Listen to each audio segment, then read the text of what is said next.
Hello students, good evening to all of you. So now I am going to solve this NCERT exercise from question 7 to 10. So question 7 कुछ इस तरह से है, find value of A, B, C and D from the equation. So हमें दो matrix दे के रखी हैं. It is like A minus P. हम 7 क्वेश्चन को सॉल्व कर रहे हैं. A minus B एंड दूसरा एलिमेंट है सामने 2A plus C and 2A minus B और इसके सामने है 3C plus D. So here सामने वाली मैट्रिक्स को हमने कंपेयर करना है from the this matrix like -1 5 0 13 और ए बी सी डी की वैल्यू निकालनी है. तो हम कॉरस्पॉन्डिंग एलिमेंट्स को इक्वेट करेंगे. So it is like A minus B is equal to -1 and from the question there and 2A plus C is equal to 5.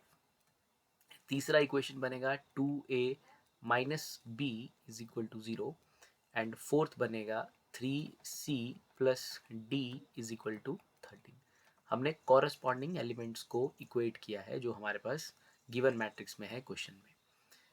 First row first column के element को हमने वहाँ दूसरी राइट हैंड साइड में जो equation matrix दिया है -1 5 0 13 वहाँ इक्वेट किया है.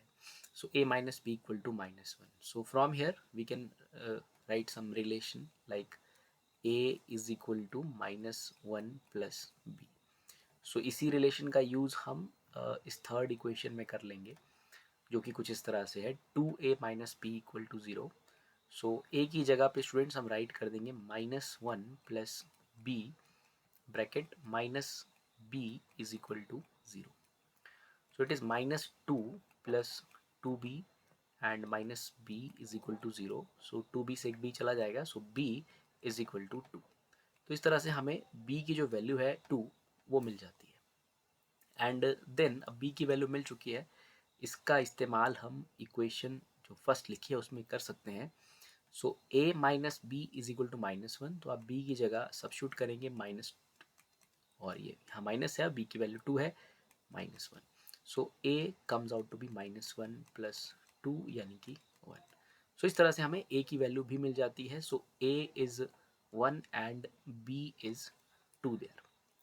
सिमिलरली बाकी अदर जो इक्वेशंस हैं उनका इस्तेमाल करके हम C को भी कैलकुलेट कर लेंगे. Like we have a equation 2A plus C is equal to 5.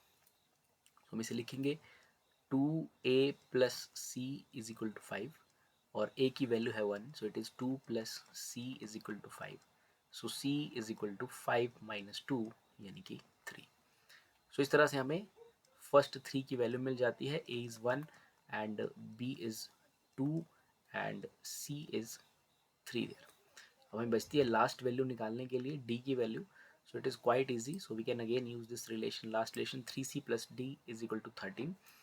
So 3C plus D is equal to 13 and C हमें मिल चुका है 3. So 3 3 is 9. So D is equal to 13 minus 9 यानी कि we have that 4. So D की value 4, C की value 3, B की 2 and A की 1. So this is the answer for this 7th problem.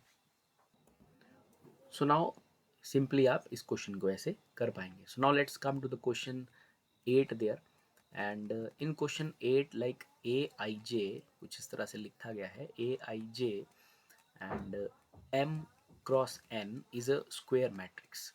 सो ये जो है एक स्क्वायर मैट्रिक्स है and we have some options like M is less than N and like M is greater than N and M is equal to N. So M or N means like number of rows and columns.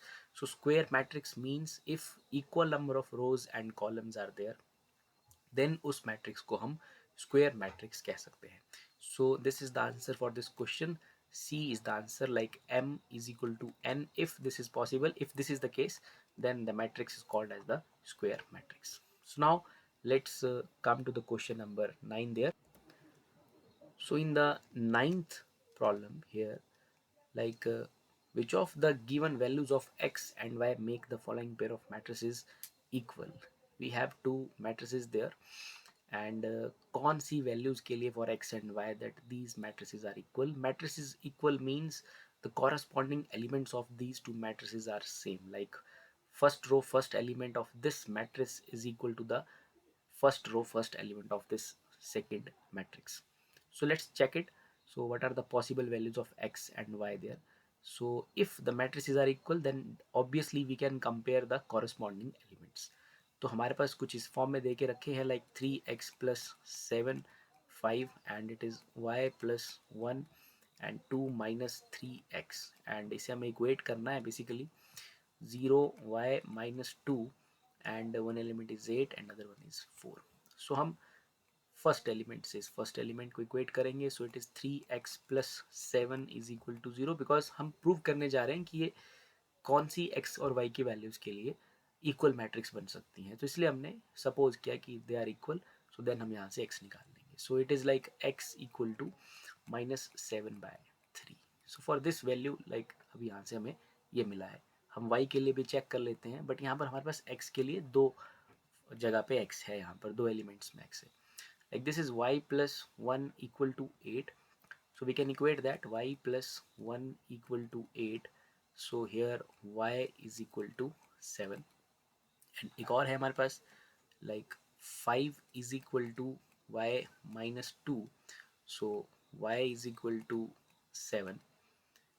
And एक और है हमारे पास 2 minus 3x equal to 4. So we can equate it. So it is 2 minus 3x equal to 4. So from here we get like minus 3x equal to 2 and x equal to -2/3. सो एक बात हमें देखनी होगी कि एक तो पहले हमारे पास ऑप्शन ऐसी कोई नहीं है, जैसे फर्स्ट ऑप्शन में कहा गया है for x -1/3 y 7, but like y is 7 there but x -1/3 is not there, so this is not correct. Other one is y 7 x -2/3, so there is an option C there. So here, but there is a problem in this choice. So problem यहाँ पर ये है students, like this is x equal to -2/3 का option आप देखेंगे and y equal to 7. So कुछ students इसे टिक करने की कोशिश करेंगे, बट लाइक यहाँ पर इसको तो ये सेटिस्फाई कर लेगा. 2 माइनस 3x को तो जो वैल्यू आया है -2/3 और y 7 पुट करके सेटिस्फाई कर लेगा. बट अगर आप 3x प्लस 7 वाले में x को -2/3 सब्स्टिट्यूट करोगे, देन वो 0 के बराबर नहीं आएगा, क्योंकि वो 0 के बराबर तब आएगा जब x की वैल्यू -7/3 रहेगी. सो ये इस तरह से ऑप्शन सी भी करेक्ट नहीं हो पाएगा. I am repeating this thing that कि हमने x और y के लिए वैल्यूज़ निकाली, इक्वेट किया दोनों मैट्रिसेस को, और इक्वेट करने के बाद हमें x की एक वैल्यू -7/3 मिलती है, x की वैल्यू एक और -2/3 मिलती है, और y की वैल्यू 7 मिलती है. सो पहली ऑप्शंस तो मैच ही नहीं कर रही हैं, डी ऑप्शन भी मैच नहीं कर रही हैं, लेकिन सी पे आके कुछ स्टूडेंट्स कन्फ्यूज़न में जाके, क्योंकि उन्हें दिखेगा कि एक्स की एक वैल्यू है -2/3 और वाई की एक वैल्यू है 7, जो कि ऑप्शन सी में दिख रही है. लेकिन इन वैल्यूज़ को जब आप इस मैट्रिक्स में पुट करोगे तो y प्लस 1 ठीक है, 5 0 8 सब ठीक है, लेकिन 2 माइनस 3x वाला भी ठीक है. लेकिन इसी x की वैल्यू को जो -2/3 है, आप 3x प्लस 7 में पुट करेंगे तो यहाँ पर ये एलिमेंट इसके बराबर नहीं आ पाएगा. सो कहने की बात यह है कि जब x का कोई यूनिक वैल्यू होगा, x और y दोनों, यहाँ पर y की वैल्यू 7 ही है, लेकिन जब x का वैल्यू भी यूनिक होगा तभी मैट्रिसेस आपस में सेम हो पाएंगी. यहाँ पर x की यूनिक वैल्यू नहीं है, x की दो वैल्यूज हैं -2/3 एंड -7/3. सो बचता है option not possible to find. So this is the answer for this problem. So now let's come to problem 10 there. So problem 10 में like the number of possible matrices of order 3/3 with each entry 0 or 1. So basically as we know that 3/3 matrix mean 3 वहाँ पर रोज हैं और 3 वहाँ पर column है, means इस तरह की कुछ मैट्रिक्स बनेगी इस तरह से. सो 3/3 मैट्रिक्स में basically we have total elements equal to 9. Total elements हैं हमारे पास वो असल में 9 है, एंड हमारे पास हर एक एलिमेंट के लिए जो चॉइस है वो 0 और 1, means for a single element. आप ध्यान से देखेंगे कि there are 9 elements in a 3/3 matrix, लेकिन for each element we have two choices, 0 or 1. So basically there are two choices. And how many elements here we have? We have 9 elements. So possible outcomes, or I can say that possible matrices, there are 2 raised to power 9. So that is basically 512. So 512 is the answer for this question. So sometimes like students इस बात को नहीं समझ पाते हैं कि 2 power 9 हमने यहाँ क्यों किया है. So it comes from that permutation that has been studied by the students in the previous class, but still इसे समझाने के लिए I take a example there. So एक छोटा एग्जाम्पल लेता हूँ, एक छोटा ऑर्डर का मैट्रिक्स लेता हूँ जिससे समझने में आसानी हो पाए. लेट अस सपोज कि यहाँ पर जैसे 3x3 मैट्रिक्स दिया है, आपको क्वेश्चन में 3x3 मैट्रिक्स की जगह अगर कहा जाता है कि you have to form a 1x2 matrix, अगर आपको 1x2 मैट्रिक्स अगर बनाना है, 1x2 मैट्रिक्स का मतलब है like 1 row and 2 columns. So ये कुछ इस तरह की मैट्रिक्स हम बना पाते.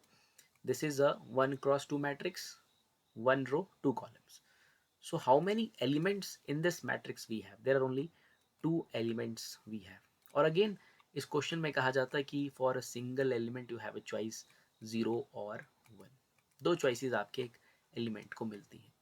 तो उसी ऊपर वाले स्टेप को फॉलो करते हुए like you have two choices, so you put 2 there in the base, and how many elements you have? You have 2 elements, so it is 2 raised to power 2 means 4. जैसे यहाँ पर how many choices, 2 choices. Single element कभी 0 हो सकता है, कभी 1 हो सकता है. कितने एलिमेंट्स से? 9. So answer is 2 raise to power 9 equal to 512. So यहाँ पर how many choices we have? 2 choices. How many elements we have? 2. So base is 2, power is 2, so it is 4. So let's try to understand कि हम 4 possible कैसे बना पाएंगे, क्योंकि मैंने example के तौर पे एक छोटा लिया है जिसे समझना आसान है, जो हम बना सकते हैं. लाइक मैं यहाँ पर आपको 512 मैट्रिसेस बना के नहीं दिखा सकता हूँ, पॉसिबल नहीं है अभी. सो मीन्स 500 एक एक लिखना, you understand that. So it is 2 raise to power 2 is equal to 4. हमें पता चला जो हमने प्रोसेस यूटिलाइज किया ऊपर डिराइव करने के लिए. So it is like 2 raise to power to 4. So we can form only 4 matrices. तो हमारे एलिमेंट्स की चॉइस क्या है? 0 और 1. सो बिकॉज 4 बनाना आसान है, इसीलिए मैंने इस एग्जाम्पल को लिया है. So this can be the case 0,1. हमें 2 ही एलिमेंट भरने हैं. अभी ये 0 है, अभी ये 1 है. अब अगर ये 1 हो गया तो ये 0 हो जाएगा. एक चॉइस हो सकती है. और क्या चॉइस हो सकती है? और चॉइस हो सकती है 1 1, और एक चॉइस हो सकती है 0 0. सो बेसिकली हम इस तरह से 4 ही बना पा रहे हैं. आप चेक कर सकते हैं 0,1 आपके पास कोई चॉइस बची नहीं इन 4 के अलावा. 1 1 भी हो गया, 0 0 भी हो गया, 0 1 भी हो गया, 1 0 भी हो गया. सो इसीलिए हम इस फॉर्मूले का इस्तेमाल कर रहे हैं. It comes from that permutations. So it is 0 1 1 1 1 0 0 1. So here it proves that कि जो आप इस्तेमाल कर रहे हैं तरीका डिराइव करने के लिए, आंसर निकालने के लिए, वो सही है. So here we have 4 possible ways and 4 possible basically matrices that we can form here. So जैसे कभी कोई क्वेश्चन आता है like you have to form a 1x3 matrix. आपको 1x3 मैट्रिक्स बनाना है, means you have 1 row and 3 columns. So basically you have 3 elements. So what are the possible matrices there? और question में ये भी दिया गया है कि choice is like 0,1. So 2 choices हैं आपके पास. आपका एक एलिमेंट 0 भी हो सकता है और 1 भी हो सकता है. So what are the possible matrices formed there? So आपका जो चॉइसेस हैं वो है 2. सो बेस में होगा 2 and how many elements? 3 elements. So it is like 2 raised to power 3. So 2 into 2 into 2. So you can form 8 possible matrices out of it. So इस तरह से students, this is the answer for the 10th question. So I just hope आपको ये problem understand हुआ होगा. With that, thank you very much.